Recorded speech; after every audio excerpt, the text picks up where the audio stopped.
Intermediate fasting एवं diabetes management रे कौन गेम चेंज करे से विषय आज आम किसी जाना। फास्टिंग भोकिला रहा द्वारा आपणकर बहुत किसी फायदा होता है एवं आपणकर डायबिटीज को कंट्रोल होता है जहाँकि इंसुलिन सेंसिटिविटी रे हेल्प करे एवं आपणकर ब्लड शुगर रेगुलेशन ठीक होता है। स्टार्ट करंतु प्रथम 12 घंटा राति 8 सकाळ 8 एवं आपण बॉडी को एडजस्ट करंतु एवं आस्ते आस्ते 16 रु 18 घंटा पर्यंत आपण करि परिबे जद्वारा कि आपण एक्सेस शुगर बर्न हबो एवं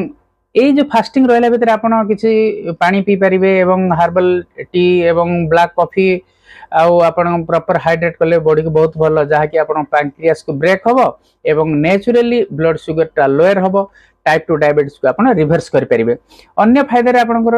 इंसुलिन सेंसिटिविटी इंप्रूव हबो वेट लॉस रे बधी सहाय्य हबो इन्फ्लेमेशन कमिबो एवं ब्लड शुगर लेवल कंट्रोल हबो मेडिकेशन जहाँ खाऊँ से भी कमिबो किंतु बेले बेले रिस्क थाए हाइपोग्लाइसेमिया हबार एवं फास्टिंग भी बेले बेले